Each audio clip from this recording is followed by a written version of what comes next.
No. Oh my god. Amazing. Unbelievable. Oh my god, it's unbelievable. Is that what it looks like? Well, hey there. What are we doing?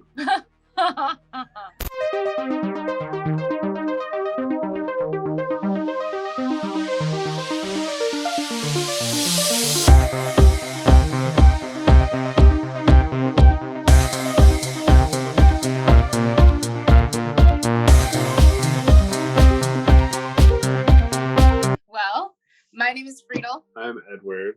And we're two geeks on a couch. And what we're doing is we are continuing to venture into exploring 113 horror films. Tonight's horror film is... As part of our winter/holiday/ish series, it's The Thing. It is The Thing. John Carpenter's remake of The Thing, 1980 something. Long time ago. 1982. I was gonna say, it was like early enough in the 80s that it feels kind of 70s. Uh-huh. Yeah, so this is a movie we've both seen. Yes. We both love this movie. When it came up during our poll for our Patreon subscribers, this was, I think, one of the highest ones that was voted for. So we're excited to watch it again, especially if y'all are excited for us to watch it again. Yeah. So here we go. I mean, it's been a little while for me, maybe a year or two, but it is one of my favorite horror movies. Definitely one of my top 5 sci-fi horror movies. Definitely one of three. my favorite creature feature films. Yeah, it's gonna be super fun to watch it with you. I've been wanting to watch it with you since before we even started this channel. I feel like we're about to watch a cosmic whomping as a thing from another planet wreaks some havoc on some, unsuspecting scientists. Alien Whomping. Alien Whomping. And a biography. Don't need to watch this part. All right, let's do this. Let's do it. Watch. Why do I not remember the flying saucer? Wow, this film opened the same day as Blade Runner.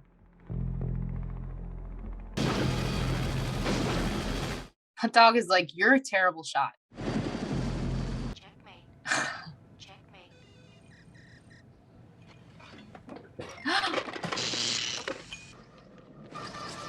The Norwegians are bad at grenades. Oh my god. In the eyeball. Easy. Yes.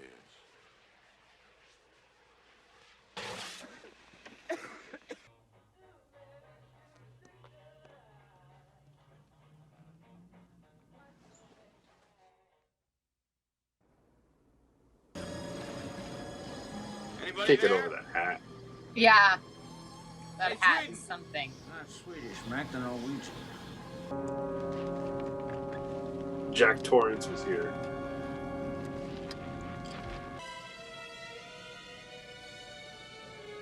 Whoa.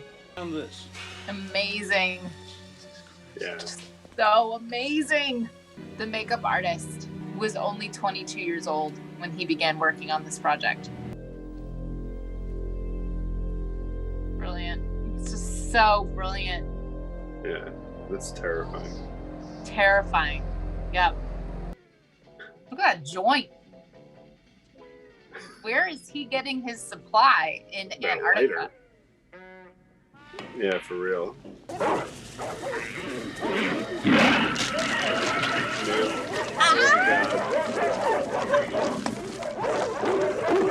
Oh, it's awful.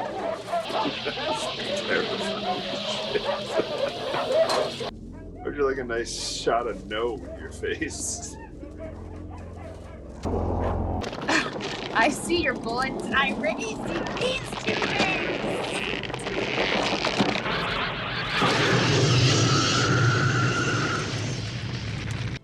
You know what? That these guys are even near this thing without a whole bunch of hazmat suits is blowing my mind.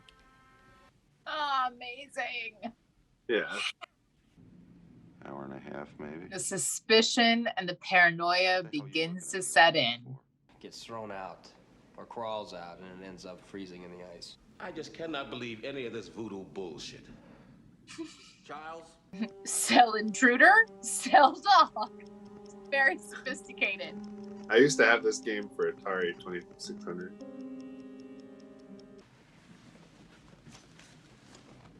You're all doomed. Nope.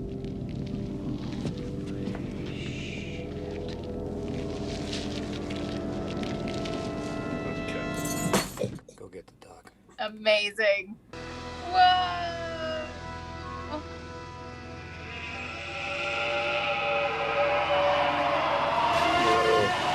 I want to like burn my house down when I see giant spiders in my basement. I saw this, I would want nukes from space.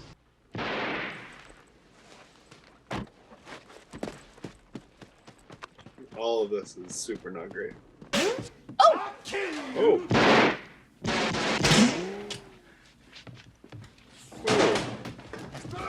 Throwing this gun at you. A perfect imitation? How would you know if it was really me? Good question.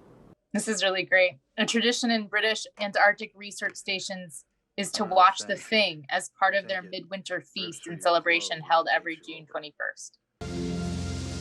It's a great color palette. I was waiting for that. You know me. Clear. Clear.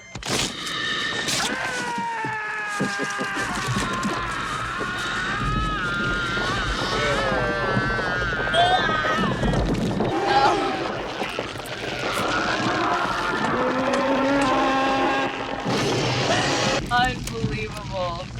Oh my god, it's unbelievable. Is that what it looks like? Excuse me, what? This smell like. See you later. You gotta be fucking kidding. You tie a palmer over here. Windows and Mac. Who would have known? Ow, ow, ow, ow, ow, ow.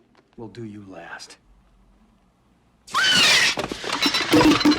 away from me! Retreating! Oh, God. Lord. It's a hell of a time for your flamethrower.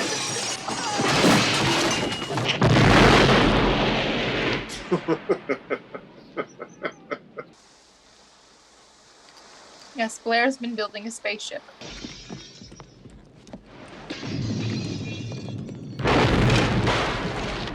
You gotta have some Molotov cocktails in your holsters. Nah. Oh God! Oh, Oh God!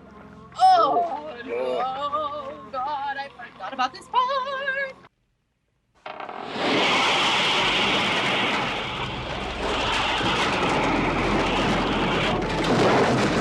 That's cool. You too!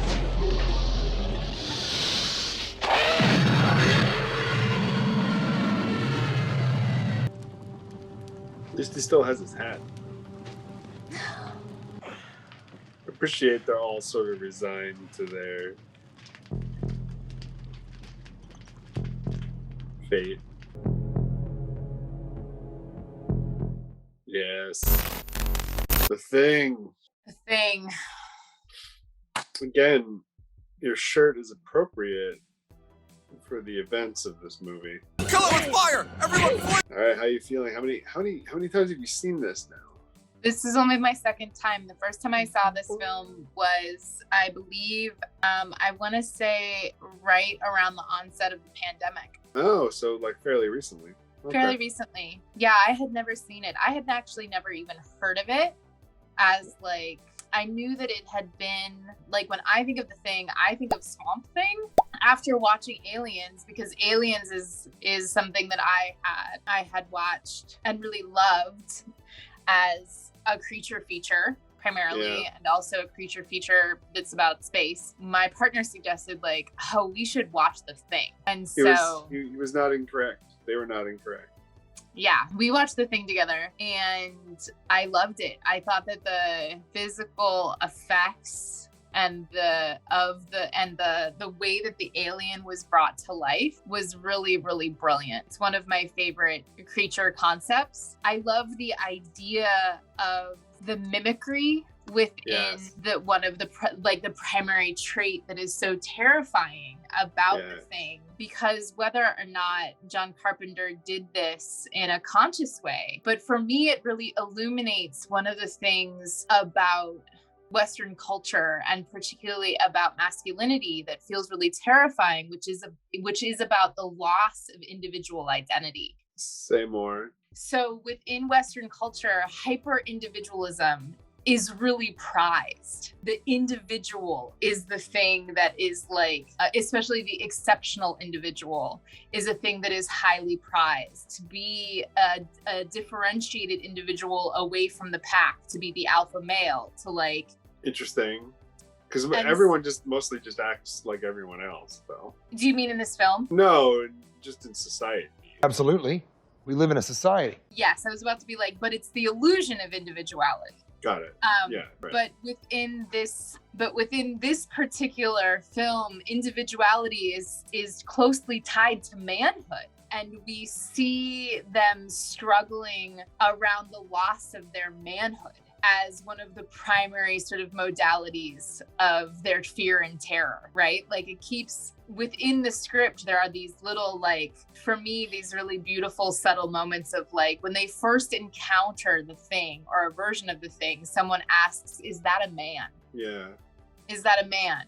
When Kurt Russell is doing the blood, he says, this is how a man would react. This is like the blood of a man will respond this way. And so I think it can be read as a really interesting sort of response around like what happens when this idea of personhood, manhood, individuality is attacked and broken down. Yeah. I mean, I've also read it from the perspective of like that it's within a framework of a feminist critique, because there is not a single female or woman in this film besides the robotic chess player, right? Yeah. There's this idea of like what's being protected or what needs to be protected from invasion is this order of masculinity, right? Because all of the creature has a lot of like, it's gory in the like the vagina dentata and like the tentacles and the like things being sort of birthed and bursting out, and the ooze and the blood and the amniotic fluid and like... But that thing is like shooting the dog with whatever like squirty business is happening. I'm like, oh, squirty business. Yeah, there are any number of reasons I love this film. From a purely visual perspective, I think this film is incredibly shot. It's meticulously shot. The poor person who did all of the visual design around the creature, he was actually living in the creative studio, and at one point had to be rushed to the hospital because of exhaustion. Like, that's how dedicated he was. So yeah, I love this film. I would give this film a 10. Another 10. Yeah, I've been feeling very generous. We've had a bunch of 10s in a row lately. I love this film. You know, I was thinking about it, like I sort of had, when we started, I had this like, I don't know that anything deserves a 10. Is anything really perfect? And then like lately I've just been doling out 10s alongside you. Because I can't find, in the moment, whatever, I can't find fault with the films, and I would put this up there. This is a 10. I have to add that I need to retroactively bump my score for The Exorcist to a 10.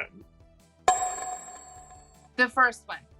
The first one. Thank God. Yeah, okay. I was like, if we're wait. We're not, because I gave it a high 9 something. But yeah, so anyway, so that's the thing that's happening. But yes, this is absolutely a 10. Everything is really great about this movie. The cinematography, the music, the score, the pacing, the tension. It's somehow psychological horror, body horror, and creature horror all at the same time, and it all works very effectively. I love the ambiguity at the end. Yeah, the ambiguity at the end is really great. All the performances are fantastic. It doesn't devolve into tropes at all. There's no, like, everything, nothing's predictable. Everything that happens in this movie is well thought out and played well. And it's a great film. It's a great film. This has been a brief recap. Internet, tell us, what do you like or dislike about this film? How does it land for you? Do you think that the effects still hold up? I think the effects still hold up. The ship looks a little funny sauce in the beginning. So what? That looks, the ship flying to Earth is a bit the ship dated flying as fuck, to Earth. but, like, you're like, oh, okay, this movie is from 1982. Right, and the matte paintings and stuff, but like the rest of it is pretty spot on. And I was thinking about it because I was like, there's a little bit of jankiness in some of the practical effects, but I think it works because the creature isn't perfect, right? So the creature isn't imitating things perfectly, and so it's okay that, like, the head looks a little waxy or looks a little lifeless, or that, like, there are many ways in which I love the creature characterization or the creature creation in this film a little bit more than I love Alien. And I know that's like, I know that those are fighting words. That might be some straight up internet heresy right there. Yeah. I mean, I love Alien. Where's my Alien mug? Oh, doesn't matter. You said something negative. Everyone's coming for you. All right, y'all. Tell us in the comments. You had to pick one, Alien or The Thing. All right, y'all. Thanks for coming along on our third movie in our winter holiday series. Technically, it's their winter, even if their winter takes place in our summer. Still works. There's a lot of snow. Fair. He does at the beginning of the film, McReady says, first week of winter. Right, exactly. That's what I'm saying. But I think you at some point had pointed out that their winter happens in June. It does. June 21st is their winter solstice. I'm just defending our trope. Anyway, thanks for joining us. We're a bit loopy. We're going to sign off, but we will be here again next week with another horror film, another wintry, magical holiday horror film for you to watch us watch and react to.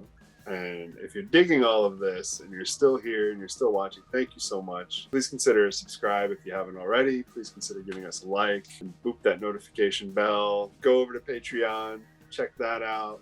If you want more of this, we've got some exclusive content going on over there, a great community, lots more to dig into, whatever support level you feel comfortable at.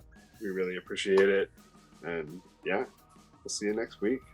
Take care of yourselves and each other. Thanks for joining us. It's always a pleasure to have you. Bye.